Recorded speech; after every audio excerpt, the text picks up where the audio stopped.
We kick things off in serious fashion as a dragon-type monster seems to be attacking a little girl. That's when we meet our hero, the paladin known as Alex. He brings out his shield and is able to block the dragon's attack, after which he tells his teammate Roland it's time to go full power. Roland does not seem to like getting instructions from the designated shield, but he goes ahead and slashes the dragon down, showcasing his commendable strength. He seems to be the chosen hero, although he could just be another Zekt and Alex could be like the Mommy Master series. Roland says that the beast wasn't even that big of a deal because it wasn't that big. Now, the little girl rushes to Alex and she is the mage, Ellie. She is amazed that Alex was able to block such a big monster all by himself, but he says this is just his job. Ellie shows us all a scary face and tells Alex he should not be so humble. She wants him to know that he is amazing, but this seems to rub Roland the wrong way. Our hero says that they need to submit a report of this fight to the guild, and Ellie says they should grab lunch after that. Alex is fine with that, but Roland has something to tell him at the inn before that. Alex meets him there and is told that he does not have many attack skills, which makes him unworthy of being in an S-rank party like Roland's. Thus, he tells Alex that he should leave, which is not too different from Ceres and his mommy story. Alex does not understand the logic behind this, so he tells Roland he's lying. However, the jealous fake hero tells our real hero that he is too slow and can't even avoid enemy attacks. Even when it comes to his attack skills, Alex only has holy attributes, which means he's not flexible enough to exploit the enemy's weaknesses. Roland then calls Alex a burden as he is just a paladin, which basically means he is the party's shield. Our hero says that this is exactly what his job is supposed to be. He is meant to attract the enemy's attacks so that he can create an opening for the others. Despite this, Roland tells Alex that he sucks and his party is better off attacking the enemy before getting hit. Even if they do get hurt, they can just have the priest heal them, so he once again says that a tank like Alex is not needed. Our hero says that he has other uses as well, but more importantly, he wants to know what Ellie has to say in all this. Roland smiles and says that Ellie has readily agreed with him, although this does seem sus. Roland also says that he and Ellie have been getting shady with each other for a while, but this too seems like a sus lie. Alex can't believe what he is hearing, and Roland tells him he was annoying right from the beginning. Turns out that these two were childhood friends too, but clearly Roland does not care about that. Alex is still shocked that this was how his own party was thinking about him, but Roland says that he has made a decision as the party leader that they do not need a tank anymore. He says the others have also agreed, even though the men of culture at Comic Guzzlers know it's a lie. Alex says that if everyone feels this way, then he'll leave, but he also tells Roland that he has warned him about being without a tank. The fake hero does not care, and simply tells him to get out. Our hero makes his exit, but runs into Ellie on the way. She is surprised to see him leaving and asks about their lunch date, but Alex can only think about what Roland told him. He tells Ellie that he has been disposed, and bids her farewell. This comes as a shock to the mage girl, which basically confirms that Roland is a salty loser who lied to Alex. It's too late now, as we see Alex already out in the streets. He still can't believe that his childhood friends are dating each other, but he obviously doesn't know the truth either. Anyway, he believes that if he were to join another party, then he could end up making the same mistake. It would be very tiring for our hero, so he figures it's best to go solo. He tells a guild girl about this, and she is shocked that even Ellie is not there with him. The girl still can't believe it because she thought that Alex and Ellie were an item. Anyway, she doesn't want to dive too deep into the rabbit hole, so she says the guild supports Alex's new journey. Her name is revealed to be Tabitha, and she will be Alex's new guide. He is asked what kind of job he would like, so he thinks about how he's only been battling till now. Alex wishes to relax now, so he asks if there is any job where he is not required to engage much with people. Tabitha is a bit surprised to hear this, so she thinks of something and comes up with a certain idea. She tells Alex that there is a vast expanse of land that he can freely explore on his own. The reward for this is becoming the owner of this land, which is a big deal. Tabitha seems more excited than Alex about it, who believes there is some shady element involved. Tabitha asks him if he does not trust her word, but he says this just sounds too good to be true. Tabitha then explains that the guild did try developing the land, but anyone they sent there would end up running away for some reason. Alex correctly assumes that a monster must have shown up there, so the guild girl tells him that he won't have an issue against it because he's an S-rank adventurer. Tabitha teases our hero, asking him if he would like to take this up, and he thinks about how claiming your own land almost always ends with monsters attacking you. Considering someone like Alex is needed to get the land, he assumes that the client for this is the current landowner. This is a long and tiring job, but it's exactly up his alley as he is a tank. Whether it's protecting the surrounding villages or anything else, this is something that Alex is fine with, so he accepts the job. He asks if the place is too far from here, but Tabitha is busy celebrating the fact that someone has finally taken the job. She reveals that the place is a bit far, but the guild has prepared a teleportation spell for that. On that note, Alex is taken to the inside of what looks like a dungeon room, and Tabitha explains that it isn't really used that often.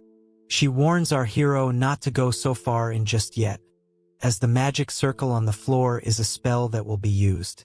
It's basically the teleportation circle, and Tabitha says that it will get activated once Alex is ready. Our hero was born ready, so he says he doesn't mind going now. Tabitha is a bit shocked, but she's fine with it, so she asks Alex to go step on the magic circle. She promises to transfer food and some other items later, after which we see the teleportation spell taking effect. What follows is a massive flash of light that's so blinding, even The Weeknd would write a song about it. Alex opens his eyes now, and notices that he is not in some open land, but rather inside a hut. After looking around, he can sense that the farmers have indeed fled from here, so he decides to step out and check for more clues. Suddenly, Alex can feel a presence, and immediately brings out his sword. There's a massive attack that's launched on him, but our hero is able to defend himself. This is when the monster shows up and laughs at Alex. It looks like some kind of bird beast, and he is excited to see more humans coming his way. Alex prepares for a hectic fight, and then he goes toe-to-toe with the bird beast. The monster seems to hope for our hero to at least have some guts, and the fight rages on for a while. The bird beast is shocked to see how well Alex is keeping up with him, because he believes that our hero is just a coward who can defend. This was clearly the wrong thing to say to Alex, because this reminds him of what Roland had said earlier. He is now ready to give his opponent a taste of his mind and his sword, so he unleashes his Holy Cross attack. The bird beast has no idea what's happening, and he won't be able to think ever again, as he gets completely demolished by the Holy Cross attack. This creature seems to be a servant of the devil Mammon, but it makes no difference as he disintegrates into the air. Alex can chill for now, but then he hears a voice calling out to him. The voice is impressed by what our hero was able to accomplish, so it decides to give him some extra skills. The main skill in question is the slave release skill, which by its name sounds very much within the scope of a Comic Guzzlers video. Of course, Alex has never heard of such a skill before, but the voice tells him that this skill allows him to free slaves and have them fight by his side. The only catch is that he can use it once every 7 days, just like salarymen can only look forward to one Sunday every week. The voice begs Alex to protect those who have been liberated, and it seems to be the same voice he had heard when he became a tank. Alex realizes that somewhere in the world, someone is suffering as a slave, and he now has the power to free them. Our hero gets to work right away, and he uses his slave release skill. Suddenly, an elf slave girl shows up because of course we only choose authors who are men of culture. The slave girl takes a look at Alex and asks him if he is her new master. Our hero is way too shocked himself to say anything instantly. Now, for some reason, Alex gives us a quick recap in Hunter x Hunter style, although his story has only had one chapter so far. He did not expect to see an elf slave girl because he thought his powers were for noble causes. He can't change the fact that this elf girl is now his slave, and she considers him to be her new master. After checking the chain and the slave mark on her, Alex can confirm that his slave release skill does indeed work. He is in disbelief, so he just stands there, but the elf girl notices his sword, so she begs him for forgiveness as she does not want to be cut down. Our hero feels bad about this, so he puts his sword aside and apologizes to the slave girl for startling her. He also tells her she does not need to worry anymore because she is no longer a slave. She does not get what he means, so he explains how he used his slave release skill to liberate her. He even provides her with proof as the slave collar on her neck starts to crack slowly and eventually gets destroyed. The elf girl is shocked to see that she has indeed been freed from slavery. But this is not all. The slave crest on her curvy body starts to glow as well, and she can feel it.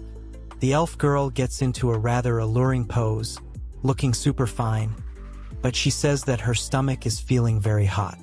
Alex asks her if she is okay, to which she says it should be all right. After some time, the slave crest completely disappears from her body, and this makes her extremely happy. She looks at our hero and smiles, as she is now a free girl. Alex is glad as well, and he tells the elf girl she can do as she pleases now. She gives him a very sweet smile that would make anyone simp for her. Our hero is a Giga Chad though, so he is not so easy to capture. He properly introduces himself as a paladin, and the elf girl reveals her name to be Lydia. She seems to be surprised that her savior is a tank, because the paladin class is supposed to be really rare. Now, we learn that in this world, you are awarded your class on your 15th birthday. Since Alex was an expert in defense, he was given the Holy Knight class of paladin. His childhood friend Roland, who is nothing more than a snake, was weirdly given the class of a hero, which does not make sense as per his character. Anyway, Roland was given the task to take down the Demon King, and Ellie was given the class of mage. She too is Alex's childhood friend, and our hero had sworn to protect Ellie, but that can't be helped now because of Roland's small elephant energy. After all, a fired employee can't work with his colleagues anymore. Moving on from that, Alex asks Lydia about her own class, to which she reveals that she is a shaman. These people are also called spirit users, which means Lydia has summoning powers. Our hero is interested to know more about shaman class because he has never seen one before.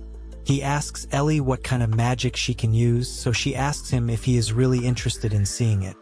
He says yes, but the elf girl takes it as a sign that Alex is actually interested in her.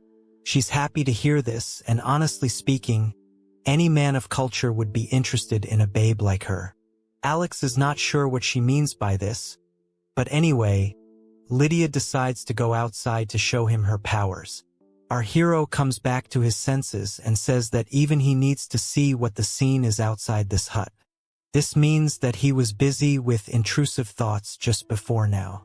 Alex asks Lydia to show him her proper magic outside, and the elf girl gets excited to hear this. She runs out of the hut with a lot of energy, but before she can use any of her magic, she has a very important question for Alex. Lydia wants to know where exactly in the name of God are they currently located. This is a fair question because as our hero looks out of the hut, he can see that they are in the middle of nowhere, with nothing more than dry land in front of them. Alex is in total shock, and he can't believe that Tabitha wanted him to take control of this land. Lydia also can't believe it, because this wilderness clearly is in no condition to be developed. She asks Alex if support will come their way, but he says that he was not told anything about people coming to help him. Of course, some light household items will be sent here, but that's about it. Obviously, our hero did not expect to be given this much land, and he does not even know what kind of farm tools he would need to cultivate it.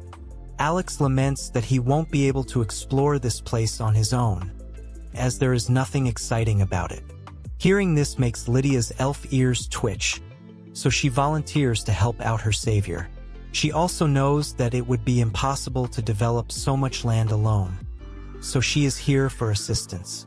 Alex is a bit confused because Lydia has just been freed as a slave, so why would she want to help him? After all, she can go back home and lead a happy life, but there's a big problem with that. Lydia doesn't even know where she is, so she doesn't know where her home is either. This is an awkward situation, so Alex figures he should have thought before he spoke. Now that Lydia has decided to help her savior, she activates her powers and brings out some light. The ground begins to shake, which makes Alex super impressed by the shaman girl's powers. Now, Lydia uses a skill known as the breath of the earth, and with that, she grows a tree almost instantly. Alex is in shock as he would never have expected to see such magic. Now, the elf girl explains that shaman users can call upon the power of spirits to create life. She can also manipulate the earth, which makes her powers really handy regardless of whoever is with her. Now, Lydia asks Alex if he thinks she can be of help to him now, to which he says yes. However, he is uncomfortable about something, so Lydia asks what it is. Our hero tells her that she will have to stay with him in the hut if she is to continue living here, so he needs to know if she is okay with this.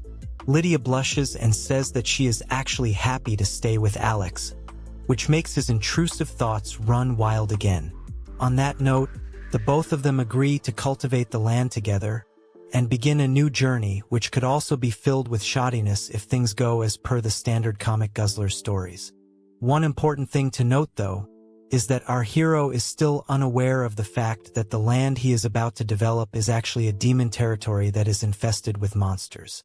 At this very moment, another monster shows up near the hut, which means some action is to follow.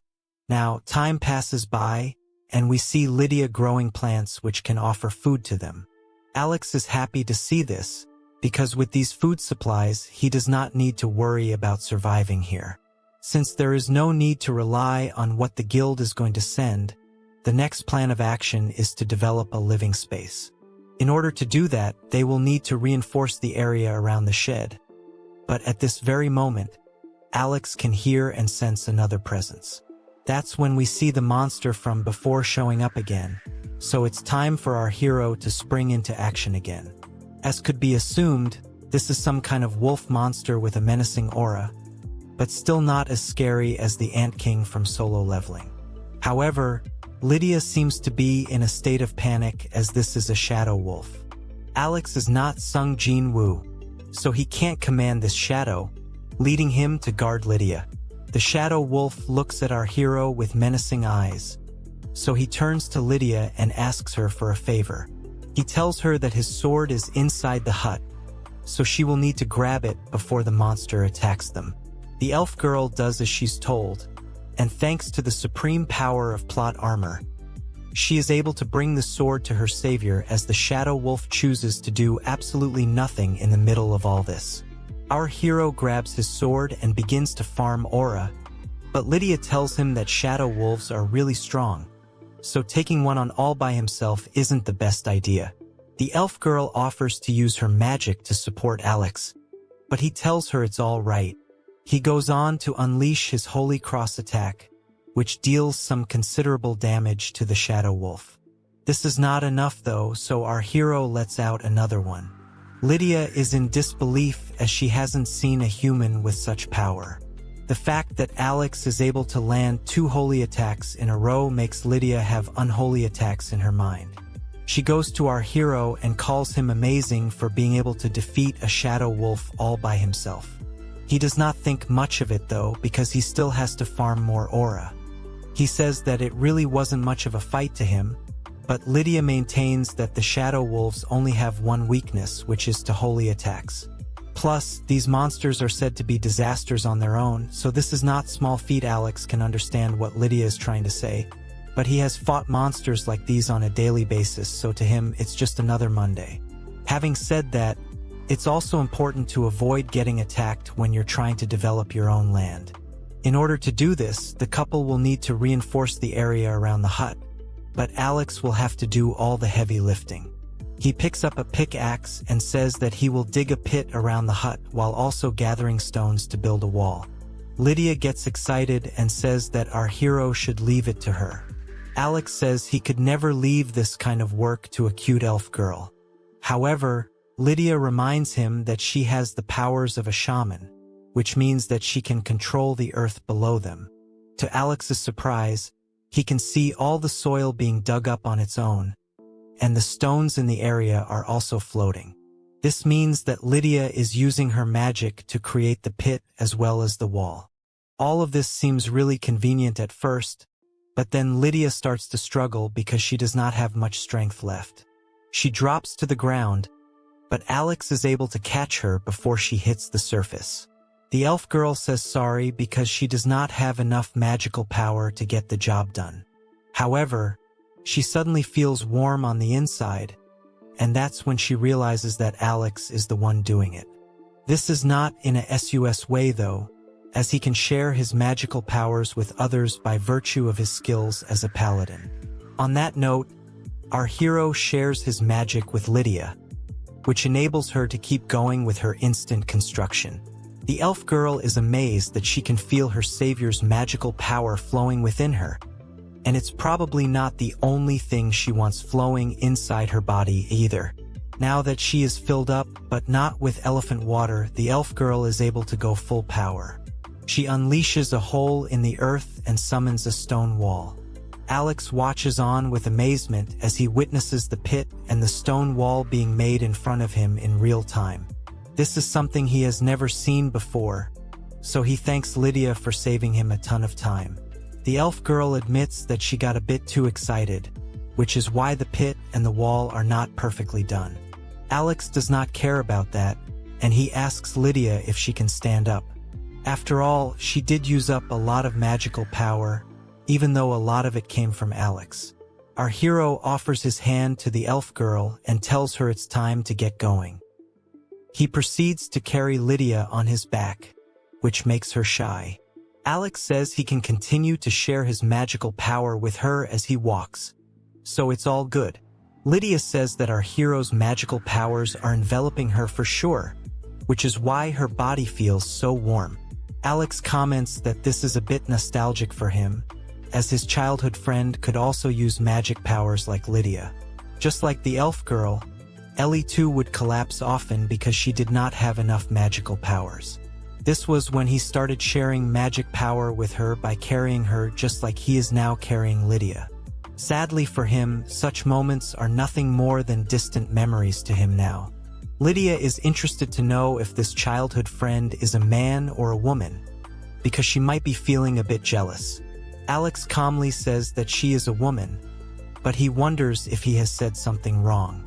The elf girl realizes that her savior is also a Riz master, so she blushes once more and tries to avoid exposing her feelings. She then starts to whack our hero playfully because she is still being carried by him. Alex can't understand why she is so angry, but he needs to learn how Comic Guzzler's logic works. After some time, the couple reaches the hut, and Alex says it's time to get some rest, as the sun is also setting. He asks the elf girl if she would like to eat some food, but mentions that he only has light emergency food with him now. Lydia says it's fine and he should not worry about her. After all, she is the one who has made Alex use a lot of his power, but our hero maintains that he might feel better if he gets some good sleep. As they rest, Alex wonders how much time it will take for the plants to grow proper food. He also wonders when the guild is going to be sending him the supplies that Tabitha had promised. However, before he can drift away into those thoughts, Lydia tells him that it's cold and the blanket is very thin. Of course, this also has to do with the fact that her attire is a bit too minimal. However, The elf girl asks our hero if he is fine to sleep next to her and share some body heat. Naturally, this is where things get a little exciting for Alex. Now, we move to the next morning as Alex wakes up. He feels that the night has gone by way too quickly, and he tries to rest some more. However, that's when he realizes that he has Lydia sleeping next to him as she holds on to his arm like a little spoon. Our hero tries to wake up the elf girl, who is in a peaceful slumber. She wakes up and sniffs Alex just like Cha-hae in Sniff Sung Jin-woo. She then wishes him a good morning, which is what every man of culture hopes to wake up to. Suddenly, Lydia sneezes, which makes Alex concerned. It looks like she had clung on to our hero for warmth, but it wasn't enough because she really needs to do something about her clothes. Alex must be fighting so many battles in his head too, so he figures he'll ask the guild for some female clothes in order to combat his intrusive thoughts. As he says this, Alex turns around and notices a box that wasn't here before. This means that the supplies have finally arrived. There's food, ingredients, simple household items, tools, and men's clothes. Lydia spots flour, butter, and plants as well, so this is a great boost for them. The elf girl looks outside and notices that her plant has borne some fruits as well. By using the ingredients from the guild and these plants, the couple can make some awesome dishes that even Gordon Ramsay would be proud of. Lydia is keen to organize the ingredients, so Alex allows her to. Our hero needs to repair the shed as well, because the door was broken down by the bird beast earlier. The plan is to have lunch once all this work is over, and Lydia says she's going to do her best. After some time, Alex is able to sort out the door, and Lydia is busy with the dishes. Our hero knows that safety is not something that will be easy in the house as of now, so he goes outside to take a good look at the surroundings. There are some signs that the previous farmers who came here did try to cultivate the fields. Of course, they ran away from monsters, but Alex has no such issues, so he picks up a shovel and slams it onto the ground. To his surprise, the soil is quite hard here, so he wonders what the cause could be. Alex would probably need an expert to guide him through this process, but there's also the problem of the vast land in front of him.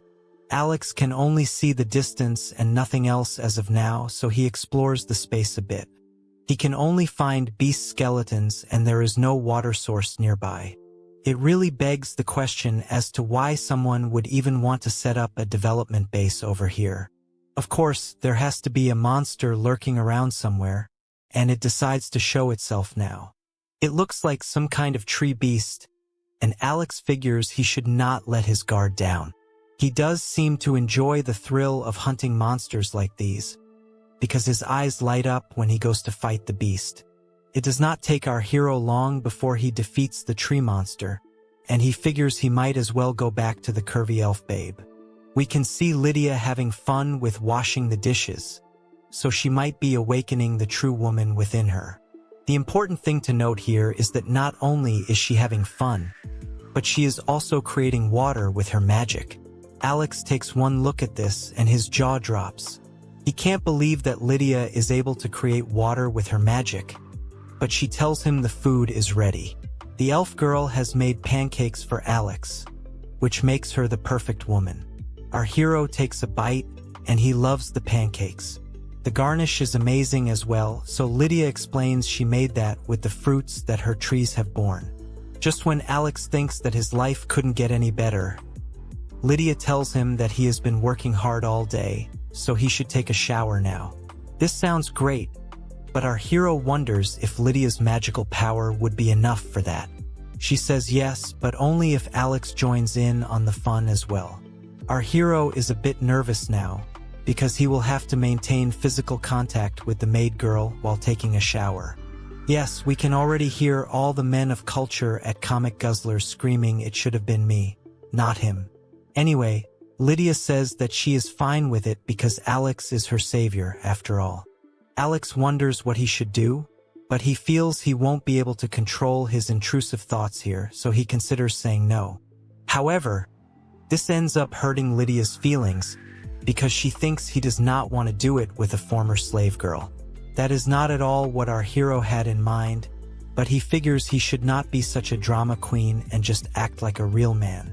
Now, the couple stands facing opposite each other, and Alex promises not to sneak a peek. Lydia doesn't mind either way, and she starts her water magic. The elf girl unleashes her blessed water magic and gives the both of them a bath. Alex asks her if she has enough magic to get through this, but she seems all right. As a matter of fact, Lydia is enjoying the shower so much that she can feel it coming like the weekend. Alex admits this is torture, but in a good way because he and Lydia are in their birthday suits next to each other. Of course, it can't just end like this, so the elf girl seemingly slips and falls onto Alex. The elf girl apologizes for slipping and covering Alex with her massive pillows, but he tells her to get off him quickly before he awakens the dark side. Lydia backs away before anything shady can happen, but the scene has become awkward, so the both of them figure they should get out of the shower. They change into new clothes, but since Lydia has nothing else, our hero gives her one of his shirts. He also promises to ask the guild for female clothes next time, as his own shirt is a bit too large for the petite, yet curvy elf babe. Lydia says she would actually prefer to keep Alex's clothes on, and she goes on to sniff them, which means our man has immaculate riz without even trying. Before he can appreciate his impressive powers, our hero can hear something form behind him, so he wonders what it could be. It's actually Tabitha, who is doing some magical version of a phone call with Alex, much to his surprise. She asks him if all the supplies have reached him on time, but he is mainly glad to hear a familiar voice. Alex tells Tabitha that everything has come here, so she asks if anything is missing. This gives our hero the opportunity to ask for female clothes, although this really confuses Tabitha. This is currently a word of just 2 people, but Tabitha does not know about Lydia, so she is visibly concerned. She asks Alex if he is so desperate to get women that he is willing to wear their own clothes. That is some seriously niche category, so Alex tells her it's not like that. Anyway, Tabitha now asks our hero if he needs more food, like a nice pasta with bread, but he tells her not to worry about him. After all, he was able to have some really tasty pancakes today. Naturally, the guild girl is a bit surprised to hear that, so she asks if Alex needs some sweet snacks like fresh fruits or cakes. Once again, he says it's all right because he was able to enjoy an apple as well. Tabitha wonders how our hero is able to get fruits over there because she had heard it was a pretty harsh environment. Alex does agree that it's harsh, but his main question is why he is here right now. That's when Tabitha reveals to him that he is in a land that is infested with and ruled by demons. It is called the 4th Demon Realm, which means that it's almost as though Alex has been summoned in another world.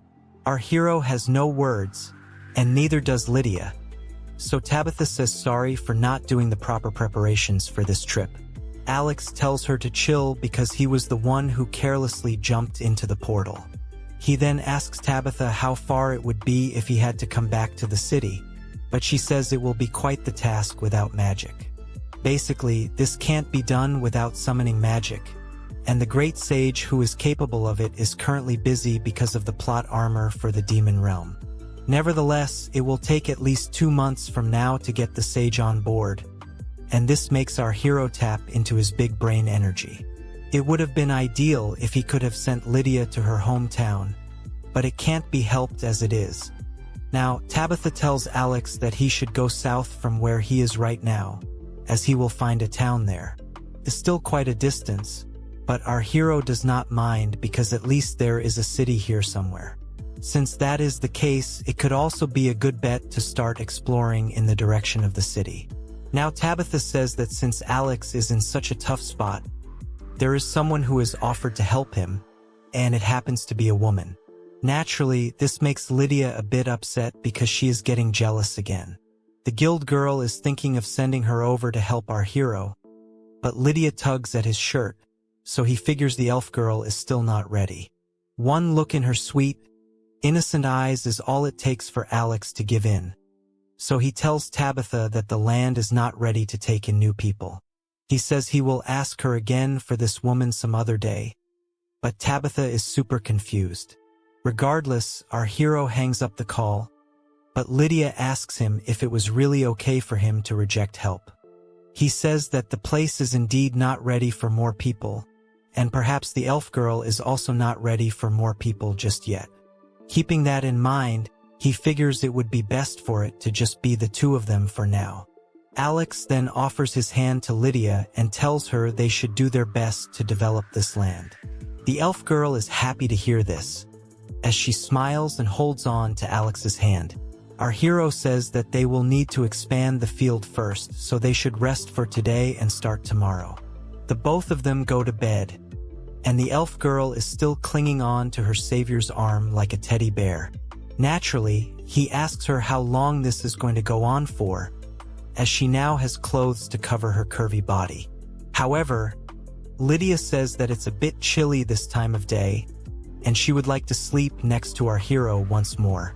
With the face she is making, it is a miracle that Alex has not unleashed the beast within, but perhaps he is able to control his intrusive thoughts through mental fortitude. Alex believes maybe it's not just the clothes, but the blanket as well, so he'll ask Tabitha for a thicker blanket the next time she calls. Of course, a blanket isn't the only thick thing Lydia wants on her. Our hero figures he should be considerate, so he allows Lydia to cozy up to him and hold his arm. The elf girl seems to be very happy with her savior, and she goes to sleep almost instantly. Alex tells us that he was worried about Lydia's condition, which was the actual reason why he turned down having more people sent here.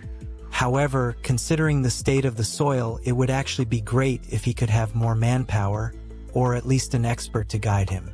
For example, a blacksmith would be great for making tools capable of breaking the soil. Even a farmer with proper knowledge about agriculture would add a lot of value to Alex's team. Anyway, Alex decides to go to sleep, and he will ask Lydia about this again some other time. Now, we move back to the actual town where Ellie comes to see Tabitha. She asks her how it went, which confirms that she was the woman who wanted to help our hero. Tabitha tells her that Alex had rejected the offer, which surprises her to no end. The guild girl says that Alex sounded really fine, and he somehow has easy access to food and water too, so he does not have a need for anyone extra.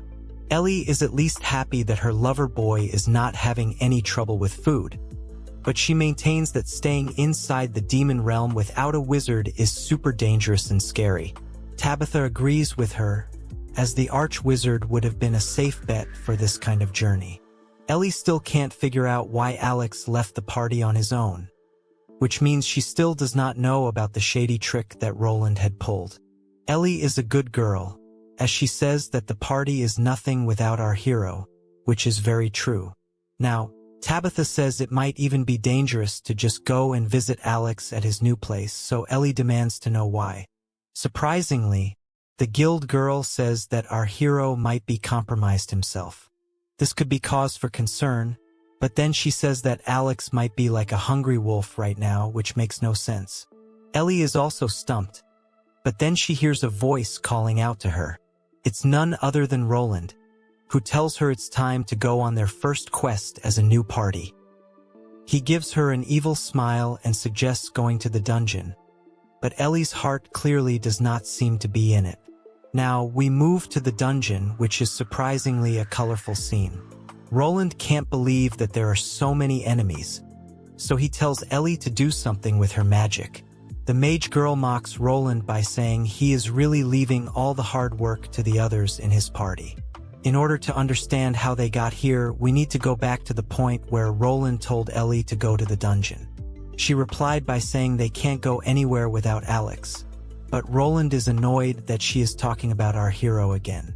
The fake hero says that Alex could not keep up with their fights, which was why he pulled out, but once again, this is a big fat lie. Once again, Roland convinces Ellie that Alex pulled out because he was too weak for them, but she is not a fool.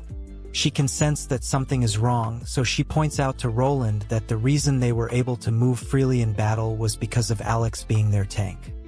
he would actually do a lot more for the party as well, but Roland maintains that he has hired 2 replacements for our hero.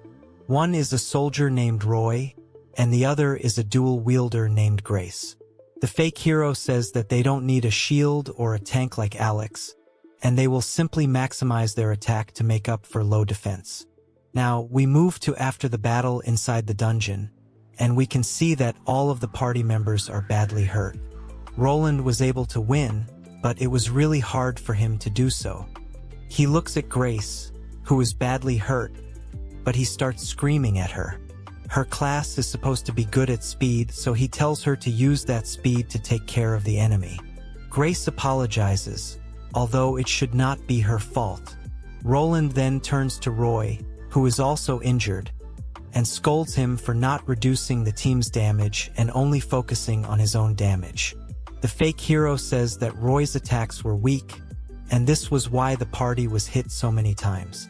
Roland then says that it makes no difference whether Roy is here or not, but Roy has had enough of this, so he decides to respond. He explains that it's impossible for an ordinary shield man to protect a party from so much damage. This is why they prefer splitting the enemy into smaller groups and then attacking. However, Roland just rushes towards the enemy like Drake rushes towards junior college. The fake hero did not even consider the safety of his party during this whole time, so he is the one to blame. Roland says that Alex does the same thing as he did today, and he can't deal with status effects at the same time. Most parties don't even have the means to prevent such a thing, but Grace tells him that the only thing she is getting from this chat is that the party members should just deal with their injuries and heal later. She then asks Roland what he has been doing up until now. After all, he could have come up with a way to deal with status effects during all this time. Then again, Alex was there to take care of such things, which means he was always the most valuable player.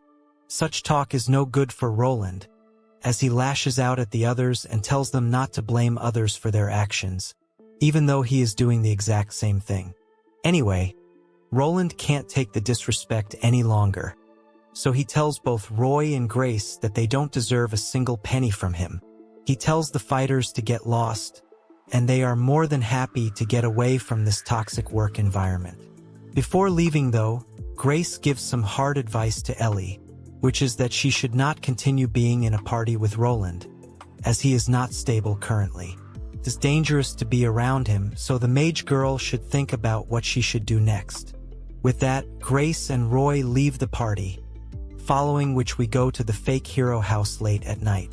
Roland laments that today was a disaster in the dungeon, and he blames it all on his new hires. Ellie tells him that he should not call someone useless, but at this point, he does not even care about such things. He is even more upset that the job request wasn't even an S-rank one, but only a rank. Even so, they barely managed to make it out alive. Roland goes crazy and says that if he hadn't been held back, then he would have easily handled a request like this. The fake hero then says that Grace and Roy were not the real replacements, and he has actually called on someone very special to take Alex's place. His intrusive thoughts show us a very curvy babe, but we don't know who she is. Roland has a meeting with this special person tomorrow, so he is going to take a shower and get some rest. Ellie decides to go and get some sleep too, but then Roland grabs her by the waist and pulls her closer to him. He tells her that if she is lonely, then he would happily give her some company in bed. However, Ellie pushes him away and tells him to stop messing around. She shuts the door on the way out, leaving Roland with nothing but his hand to play with. Ellie is still thinking about Alex, and she clearly wants to be with him, as he is the much better choice of man. As the mage girl thinks about our hero, we move back to him and Lydia in the demon realm. Alex is chopping some wood, but it's almost as if he could hear Ellie calling out to him. The elf girl asks him what's up, but he says it must be his imagination. We now shift to more serious action, as Alex uses his Holy Cross move for the purpose of construction. He tells Lydia to follow up with her own magic, so she uses the stone wall move to make a barrier strengthened with holy magic. The land has finally been secured, so at least there is some safety now. The elf girl says that while her savior continues to take out monsters, she will use her magic to expand the wall and their perimeter. This is a good way to go, and the couple is slowly approaching the southern city at their current pace. Alex has to go plow the fields now, so he tells Lydia to go get some rest until then.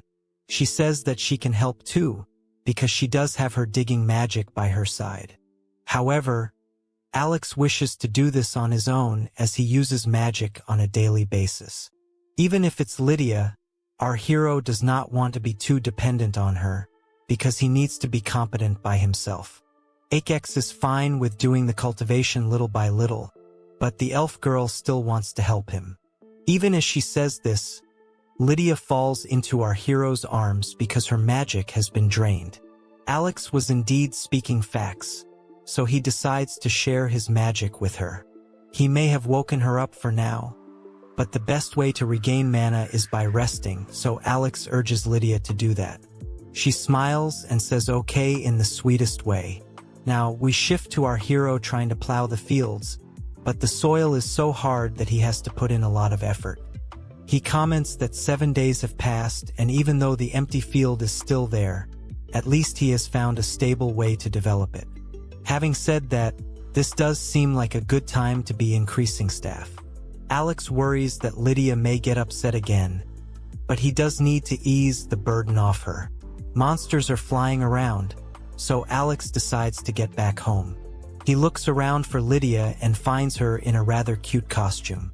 Her clothes were dirty, so she changed into the clothes that the guild had sent for Alex, and she looks like an absolute bomb. The elf girl asks our hero what he thinks about her outfit, so he says that it's amazing and really suits her. Lydia is glad to hear that, so she says they've spoken enough. It's time to have dinner, so the elf girl goes to the dinner table. Suddenly, Alex's hand lights up, and even Lydia notices it.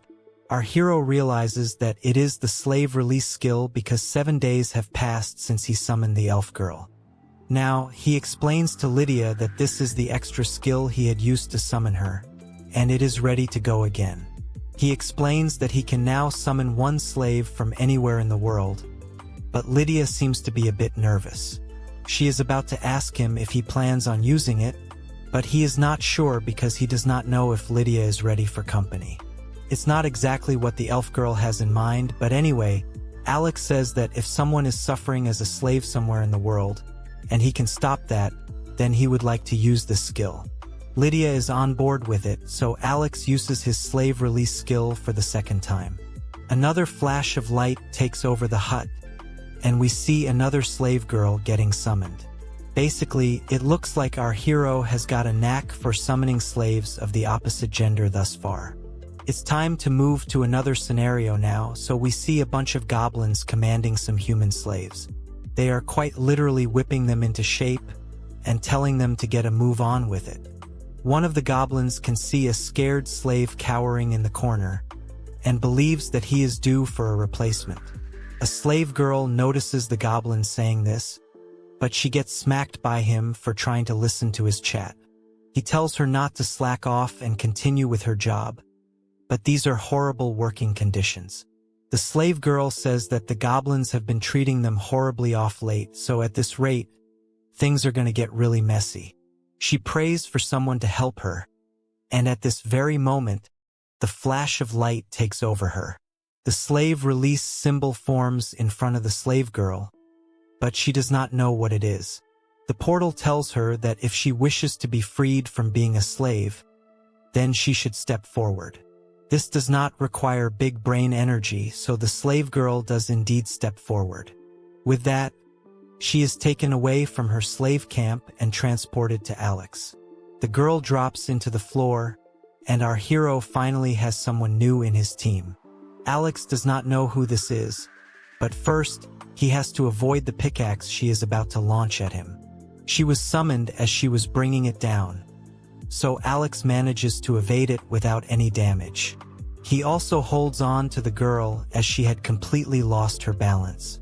Our hero asks her if she is okay, but the moment she regains her composure, She looks at him and calls him Oni-san. Alex is visibly confused, but the girl also doesn't seem to know where she has been summoned. The girl's name seems to be Nenah, and she is worried that she has to get back to the mine, otherwise she will get punished. Lydia can figure this out, so she whispers to our hero to have a look at Nenah's clothes. Judging from all the dirt on her, Alex deduces that she was working as a slave inside a mine. Naturally, he gets angry because a child as young as Nenah should not be doing such things. Nenah looks at Alex and asks if he is the new overseer. She then takes a look at our hero's sword and promises to listen to whatever he tells her, as long as he does not hurt her. It breaks Alex's heart to see this from such an innocent child, so he tells Nenah not to worry, as everything is fine here. The cute little slave girl takes a deep breath, just as Alex asks her to, and then she listens to what he has to say. He introduces himself as a paladin and a tank, while also introducing Lydia as an elf girl with shaman powers. Nenah is then told that she was summoned here by a bonus skill, which she finds hard to believe. Lydia tells her that she also used to have the collar and slave crest on her body till she met Alex. She calls him her savior and says that he was the one who took her slave crest away from her. Nenah finally figures out what has happened here, and Alex wants to liberate her properly, but he can't use the teleportation skill just yet. He promises to take Nenah to the nearest town once that is possible, because she is free now. The little girl's eyes light up, and she can't believe that such a thing has happened. Alex tells her that he is a paladin, so he does not lie. Nenah is overjoyed to finally be free, and her stomach also starts feeling hot, just like it had happened with Lydia. After a bit of a struggle, both the collar and the slave crest disappear from Nenah, and she is on top of the moon now. Her neck and her body feel so much lighter now, and Alex is glad that he was able to do this for her. Nenah runs around and eventually bumps into Alex to hug him. After all, he is the one who saved her from the slave life, so it only makes sense for her to show some gratitude to him as well. She thanks our hero and calls him Oni-san again, which touches Alex's heart. He pats her on the head, and this gives him the feeling of having a little sister. Lydia can sense that this is exactly what Alex is thinking, so she decides to let him and the viewers of Comic Guzzlers in on a little secret. The elf girl reveals that Nenah may look like a little child, but she is actually a dwarf, which means that she is a fully grown adult woman. So basically, she is trying to say, no diddy. Alex can't believe what he has just heard, and neither can any of us, but Nenah also asks him how he was not able to notice this. She then holds on to his arm in a similar way to how Lydia does it, and says that she is called Nenah the dwarf. Alex can only smile for now, as he has been totally bamboozled by the dwarf girl. She was being so sweet and innocent up until that point, but she is actually an adult. Our hero confesses that he did assume Nenah was a child, but the dwarf girl maintains that is not the case with her. She does say that when Alex held her after she got teleported, it was the first time she was ever held so gently. Our hero feels a bit awkward about this, so he says sorry to Nenah in case he did something weird. She says that it's fine because it actually made her happy. Now that the initial chats are done, Nenah asks Alex if he lives here alone with Lydia.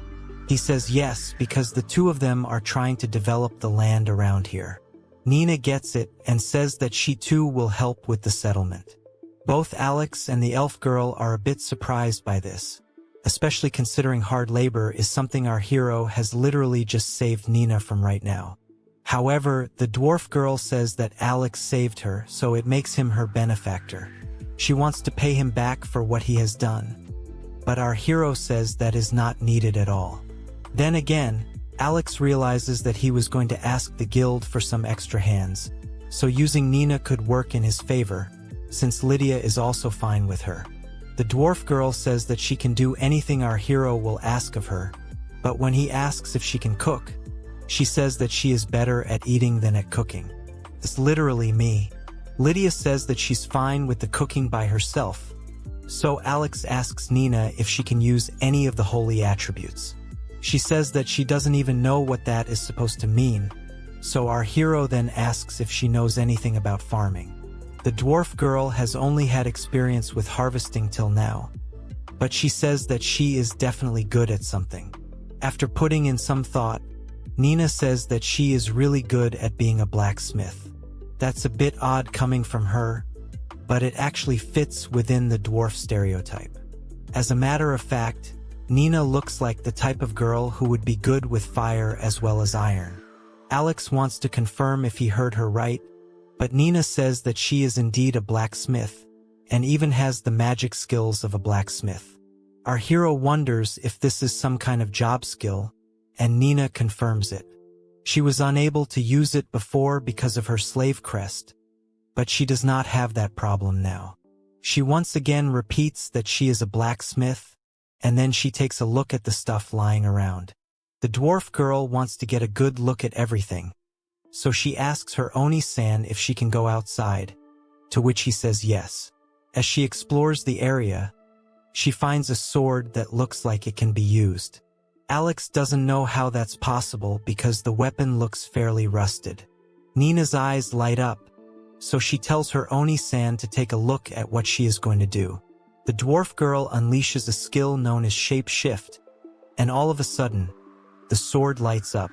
Alex is quite impressed to see the process unfolding in front of him, as the rusted sword has now been molded and turned into a pot. Nenah then explains that as long as she has the base materials, she can make all kinds of tools and even enhance weapons. On top of this, she also has the skill to detect ores, which means she's quite a handy girl. Alex is amazed, but Lydia is even happier because she can now cook with a pot rather than just a frying pan. She gives the dwarf girl a nice, big hug, and Alex is pleased to see the elf girl being comfortable around other people too. However, he also feels bad that Lydia has been making do with the bare minimum, so he'll make sure to ask Tabitha for more supplies the next time. Lydia says it's no issue at all, and then Nenah says that if she has the materials for it, then she can build a house too. While this is quite impressive, the main problem is that there aren't enough materials to make a house here. There's wood for sure, but no iron at all. However, the dwarf girl says to leave the detection duties to her, and then she does a quick search of the land. She then uses a skill known as or detection, which as its name suggests, helps her to detect ores. The dwarf girl can actually sense some iron ore directly beneath them, and says that it's not too deep so they can mine it out. Alex and Lydia never expected to hear this, but Nenah too is impressed by how just two people were able to develop the empty land this much. Alex says that Lydia did most of the work, but he's just teasing her, so she tells him to stop goofing around. After all, she is only able to do this because her savior shares his mana with her while also fighting off scary monsters. Nenah is surprised to learn that there are monsters here, and even more shocked when Alex reveals that this is a shadow wolf habitat. She says the same thing that Lydia did, which is that even one shadow wolf is strong enough to be a disaster class. However, the elf girl tells Nenah that Alex is able to take them down with ease.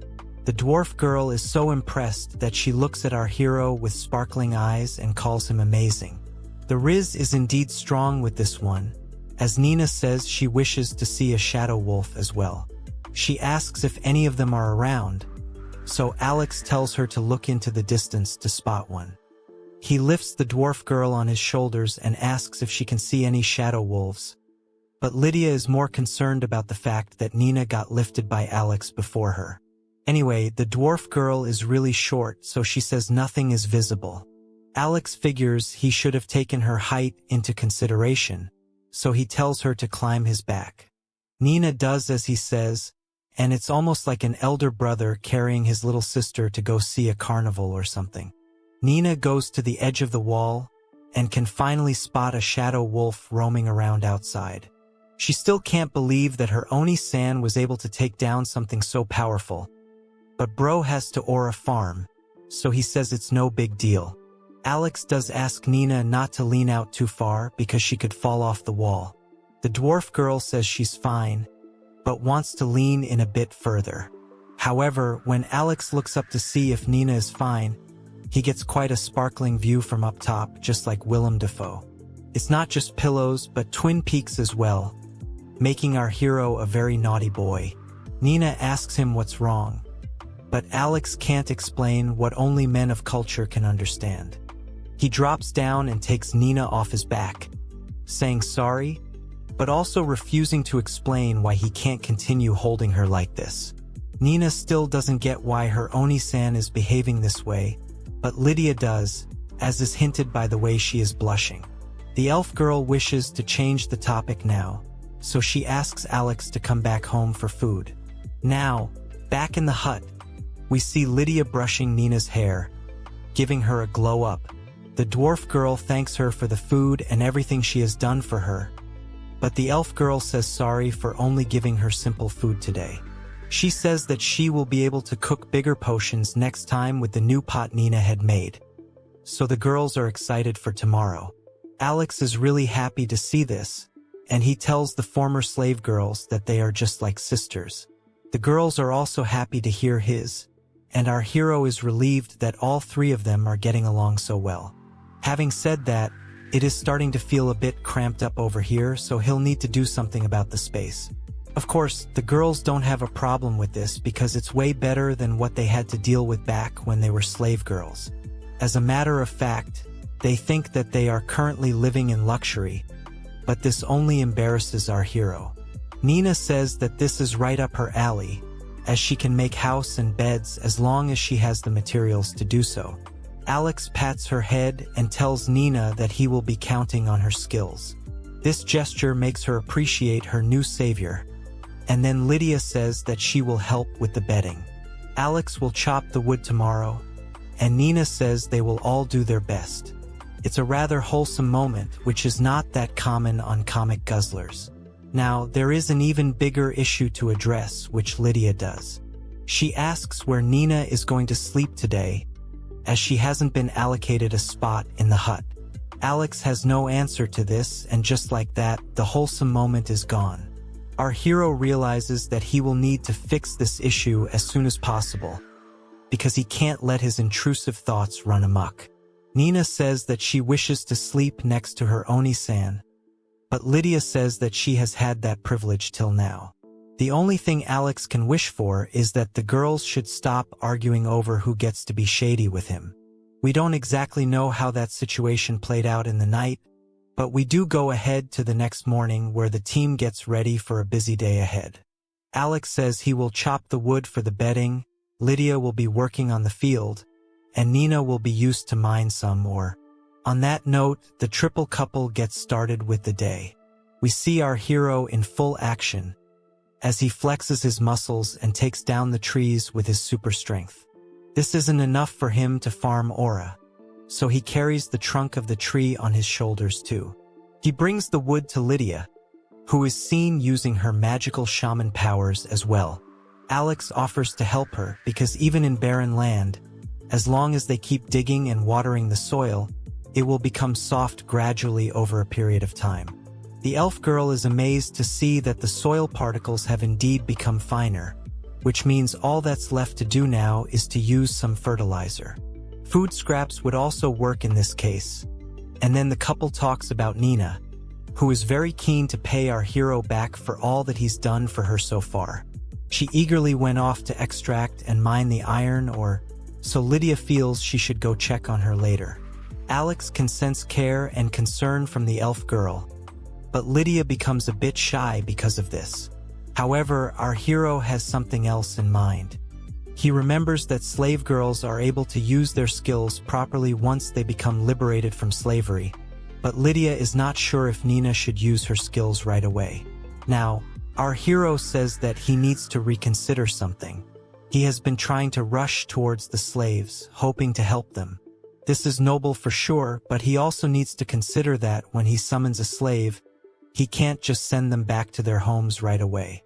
They will need to stay with him over here for a while, but with the current amount of space he has right now, it would be another kind of hardship for his slaves to live in such cramped conditions. He has already placed this burden on Lydia and Nenah, so he does not wish to do it to others. The elf girl says that this is not the case as she enjoys being with her savior. Even so, Alex believes that he should develop this place even further if he truly wishes to help the slaves he frees. The elf girl tells him that while this is a kind and thoughtful decision, she does not feel like she is being burdened at all. It looks like Lydia is about to risk it all and confess her true feelings for our hero, but we need to remember that this is a manga, so bad timing is everything when it comes to romance. Suddenly, Nenah shows up and tells her Oni-san that she has something to show him.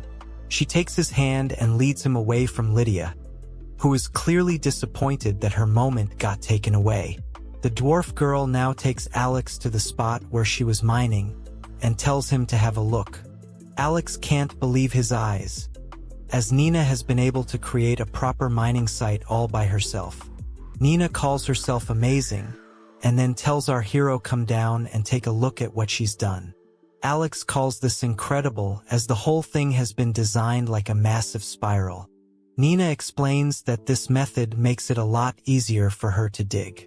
We learn that this method is called open pit mining, also known as surface mining. It's when you extract or by digging directly from the surface without having to create tunnels. Now, Nenah reveals that even though she used to work as a slave in the mines, she actually likes digging, and now with Alex, she can do as she pleases. The dwarf girl was so excited that she didn't even realize how far along she had come when she started digging. Alex says that even though Nenah enjoys digging, the fact that she was able to go this far all by herself is truly an amazing feat. Nenah chuckles and says that she really got into it, but more than that, she wanted to be of use to her Oni-san. Alex smiles at her, because this is genuine affection that he is feeling from Nenah. The dwarf girl then brings his attention to all the ore she has mined till now, which is quite a big amount. Alex can't believe that there's so much iron ore over here, but Nenah says that this is only what she has been able to mine so far. There's even more ore to be had if she keeps digging. She thought she'd at least let our hero know about this, and he appreciates her attitude, so he pats her on the head once more. Nenah is glad to have such a nice big bro, and then Lydia shows up, offering to carry the ore. She has brought some sacks from the house, so they can use these to divide the ore and carry it back up. This is yet another chance for Alex to flex and farm ore, so he tells the elf girl there's no need for that, as he can just carry the entire crate by himself. Of course, he tells the girls they can use the sacks for whatever they are carrying, and come to think of it, you should not expect anything less from a holy knight. The girls don't want to be left behind, so they also fill up the sacks and carry them home. It's a bit of a task for Lydia and Nenah, but they manage to pull their own weight too. By the end of it, everyone is tired, including Alex, who believes they are going to need proper mining equipment if they are to do this quicker. Nenah smiles and says that she worked up more sweat while carrying the ore than actually digging it, which causes Lydia to point out that her clothes have gotten really dirty. The elf girl asks if Nenah wishes to take a shower, which makes her eyes light up. However, she says that Lydia must be tired too, so she is fine for now. The dwarf girl just needs to dry her clothes a little, but this is unacceptable behavior to both Lydia as well as Alex. Nenah begins to get into her birthday suit, but Lydia tells her she can't just do random things like this out in the open. The elf girl turns into the creep police as she covers Nenah and asks Alex if he saw anything. Even if he did, it's not like he's going to say it out loud, so the coast is clear for now. He does tell Nenah to put something on fast, because there's only so much control he can pull off. Now, the dwarf girl is given a towel to dry herself, and Alex apologizes to Lydia for making her handle the situation. She looks back at her savior with dreamy eyes and calls him a dummy in her head, because he has not figured out her feelings for him just yet. But then again, he is not like the Mommy Lover series or the Female World's Yuta, who can just turn over to the dark side whenever they want. Now, Alex sees Lydia carrying a lot of stuff, so he offers to help her out, but she says she's fine. After all, this is her responsibility, but even so, she does seem to be acting really weird. Alex worries that the elf girl is pushing herself too hard, and while he does appreciate her help in the settlement, he does not want her to overdo it. He figures it's best to have a talk and straighten things out. So he approaches Lydia and asks her for a moment alone. She goes to him immediately, so our hero tells her to take a seat. Lydia does not know what to expect from her savior, and neither do we, so we're all surprised when he says that he will be the one making lunch today. Alex tells Lydia that she has clearly been pushing herself a bit too much lately, and he has also been leaving all the chores to her. At first, he wanted her to take a little break, but he wants to get to the bottom of this strange behavior. Alex apologizes to the elf girl for always relying on her, but she says that she has not been pushing herself at all, and he needs to stop apologizing to her. She tells Alex to sit down while she does the cooking, but she is momentarily taken away by the charm of eating the food made by her savior. Lydia snaps back into it and says that cooking is her job, but Comic Guzzlers believes in equality. Anyway, the elf girl asks our hero if he even knows how to cook, which is a bit embarrassing for him. Alex gives up on this, so he goes to Nenah and asks her why Lydia has been so tense lately. He wants to know if the dwarf girl can at least give him a clue, but she does not seem to have any idea about it either. However, she too can see that the elf girl is overdoing it. Nenah says that Lydia has always been nice to her, just like a big sister. So if there is anything she can do to help, she will gladly do it. The dwarf girl then says that as long as Lydia is working hard, she wants to do her best too. This is why Nenah is going to dig up even more ore, which pleases Alex. He thanks Nenah and pats her on the head again, but something needs to be done about Lydia, who is seen gazing into the window. She seems to be worried about something, as can be seen via the look on her face. Now, Alex decides he has to be a man about this and talk to Lydia directly about what is going on over here. No more beating around the bush anymore. So he opens the door and is about to have a heart-to-heart with the elf girl. However, he notices that Lydia is completely weak right now, and she can't even stand properly. She falls to the floor, but Alex is able to hold on to her just in time. He asks her what's wrong and realizes that he has indeed been pushing her too hard all this time. However, Lydia decides to let it all out, and says that she has not been pushing herself. She is also annoyed with how our hero has been apologizing to her all this time when there has never been a need to do so. The main thing she wants to say is that she does not want Alex to look at her as some rescued slave anymore. She wants him to look at her as his true comrade, and someone he can rely on. The elf girl asks her savior if he still looks at her as a weak, pitiful slave, and not one of his comrades. This causes a brief moment of silence, after which Alex admits to the fact that he has been apologizing a lot. He says sorry for that, but then Lydia gives him a look because he's basically doing the same thing again. Alex gets what she means, but he also wants her to know that he does think of her as a comrade. He just feels bad that he has to rely on Lydia for her shaman powers, even though he's been sharing his mana with her for all the heavy work. Lydia is relieved to hear this, and she also confesses that ever since Nenah came here, she started to wonder if she still had a place here. The elf girl admits that she was insecure and apologizes for that as well. Alex has a laugh about this and says that the both of them need to be more honest with each other. Now, Lydia asks Alex if he can pet her as well, because she has always been jealous of the fact that he only does it to Nenah. This is an easy request for our hero, so he pets Lydia on the head, and her face lights up. It's still a bit disappointing that there's no romance yet, but with the way things are going, something is bound to happen. Alex feels that he should have a word with Nenah as well, who is currently mining for more iron ore. The dwarf girl breaks open a rock with her pickaxe and takes a look into it. She is surprised to see that she has made a massive hole, and it is actually some kind of entrance to what looks like a dungeon.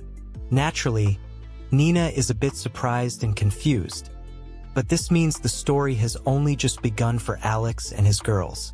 Where exactly does this hole lead to? Is this some kind of secret dungeon with treasures? And what other demons are there to defeat in this realm? Will Alex be able to get with Lydia for some shady activities? And what about Ellie? We'd love to know more, but there are no further chapters available. So we'll just have to wait till the manga gets updated. Like, share, and subscribe if you like the new hero Alex on Comic Guzzlers.